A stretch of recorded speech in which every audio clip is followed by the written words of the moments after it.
If most of your calls start with objections instead of real conversations, this is why. If you get, I'm just looking, I'm not sure if we're ready yet, or I was just browsing, we will next year, or when the right one comes up, that's a really popular one. The problem is that most agents handle all of this live on the phone, and that is the hardest place to do it.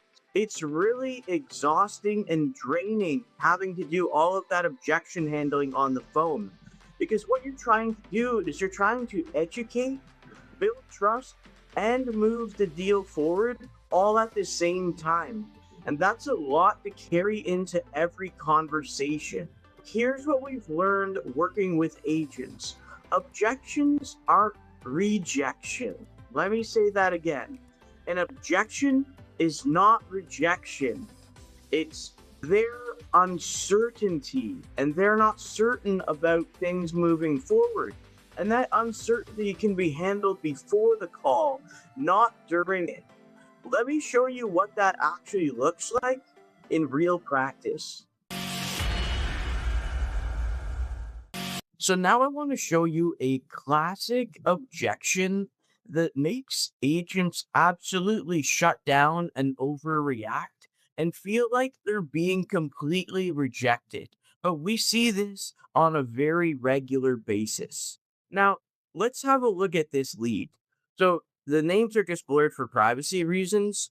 This lead actually came in through social media, which means it came in through our funnel, and they self booked the lead, which are usually very high intent leads. So that means they came through the ad, they filled out the lead form, they watched the 90-second video, and then they booked on the calendar directly themselves. Okay. That's a fairly high intent lead when people do that.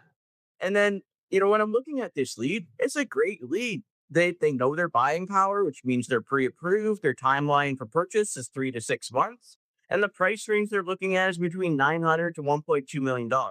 That's a great lead. These are the types of leads that we want all the time. So let's have a look at what happened and how the system followed up and handled the objection.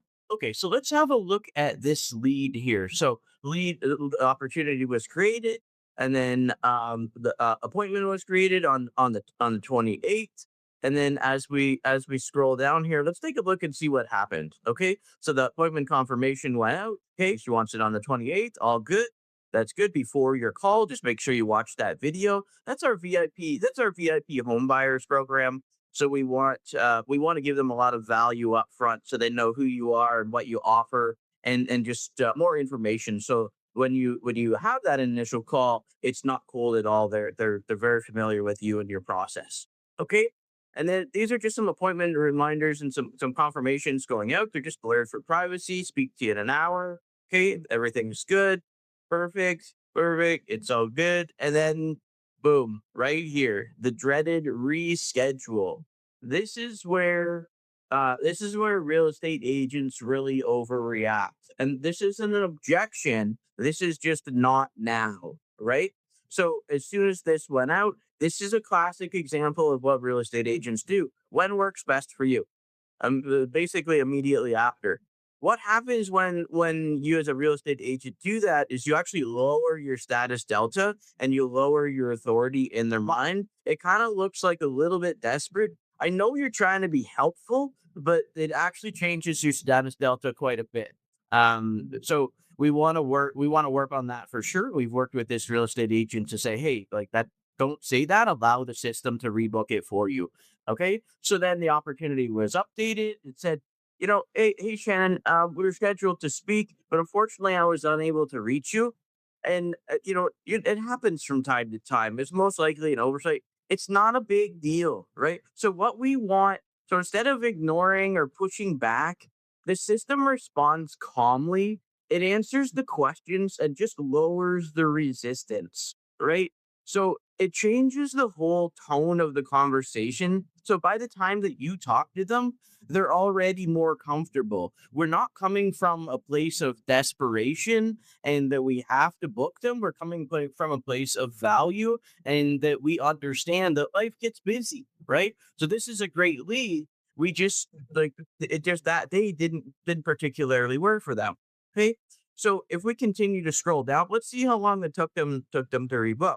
Okay. So we're scrolling down, more messaging goes out, more phone calls goes out, more messaging, more phone calls, short text messages, very short text messages, just capture attention, longer text messages, emails, more text messages. How's the home search coming along? Appreciate if you could just let me know.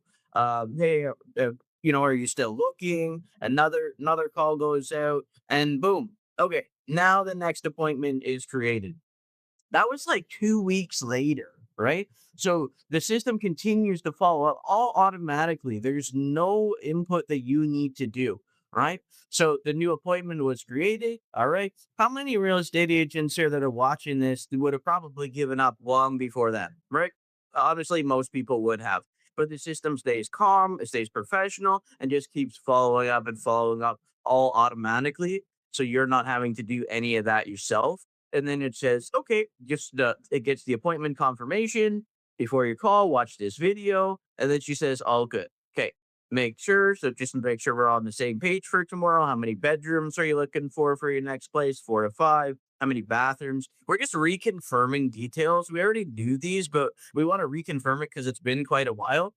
We want to make sure that the actual client is actually still interested and still engaged. So to me, they look very very engaged. They're answering the questions. Don't worry if they answer like very short like this, like most people do. That's totally fine. You asked the question, they answered it.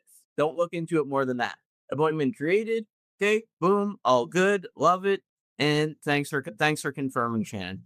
So it really takes that objection and turns it into, hey, not a problem, it's probably just an oversight, and then books them into a good quality appointment after that. And sometimes that takes a long time and a lot of follow-up and a lot of persistence, but this is the power of AI and automations, that it does that automatically for you. So then when you do have a conversation with them, then you're stepping into better conversations.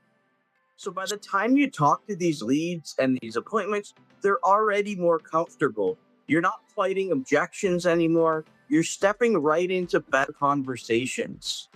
In the next video, I'll show you how paid ads finally turn into real appointments instead of dead leads. Click the next video and I'll walk you through it. So by the